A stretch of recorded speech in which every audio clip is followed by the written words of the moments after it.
2016 9월 20일 경북 고령군 부근 낙동강변에서 어머니 조모 씨 시신 발견. 2016년 9월 21일 집에서 딸 류모 씨 시신 발견. 2016년 9월 28일 낙동강변에서 아들 류모군 시신 발견. 미제 사건으로 남을 뻔했던 대구 일가족 변사 사건을 과학수사로 해결한 대구지방경찰청 광역과학수사 2팀을 만났습니다.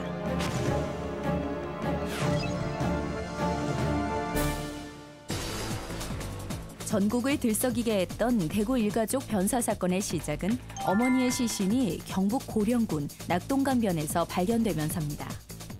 어머니 시신이 고령에서 발견되어 고령관할 경찰서에서 소재지인 대구집을 수색하던 중 딸의 시신이 발견되어 대구관할로 넘어오게 되면서 저희 과학수사팀도 투입하게 되었습니다. 딸 류모 씨의 시신은 집 베란다 붙박이장에 비닐에 쌓여 있었는데요. 그 백골이 된 상태로 비닐에 쌓여 베란다 붙박이장에 있었고 겨울 옷을 입고 있었습니다. 보통 사건이 발생하게 되면 폴리스 라인을 통해 외부인의 출입을 막고 사진과 동영상 촬영을 통해 유류물이 어떤 모습으로 있었는지를 기록합니다.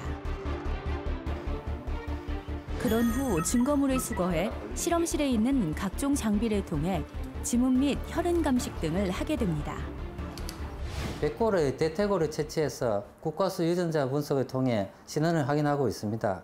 붙박이장密폐 비닐에 쌓인 채 발견된 사체에서는 타살의 흔적은 없었습니다.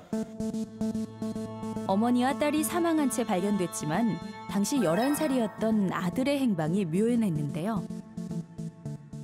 아이가 살아있다 그러면은 또 다른 누군가가 있을 수 있기 때문에 아이의 생존 여부가 중요했습니다.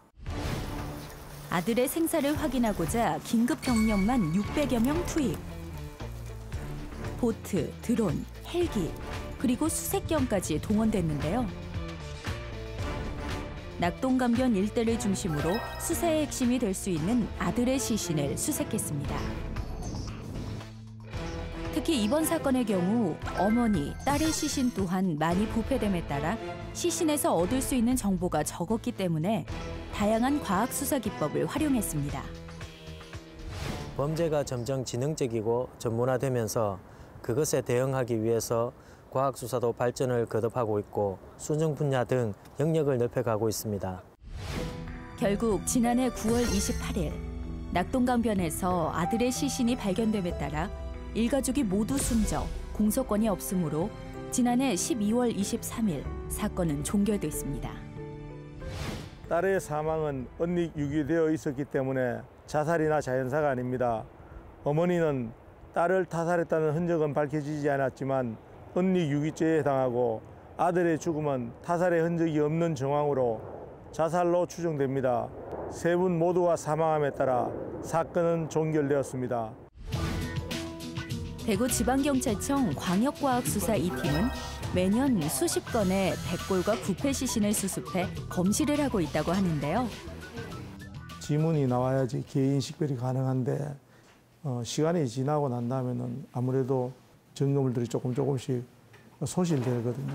그랬을 때 이 증거와의 싸움에서 또 뒤질 수 있기 때문에 아무래도 사람의 죽음과 마주하여 진실을 밝히기 위해 노력하는 과학수사 전문가들. 백골로 발견된 딸의 사인은 여전히 미궁 속에 남았지만 죽음의 진실을 밝히기 위한 노력이 망자나 유가족에게 조금의 위안이라도 될 수 있기를 바랍니다. 앞으로도 저희 경찰은 사건을 해결하기 위해 끊임없이 노력하겠습니다. 과학수사의 전문성과 피해자, 유가족을 생각하는 마음이 늘 함께하기에 과학수사 전문가들은 어려운 상황 속에서도 많은 사건을 해결할 수 있었습니다.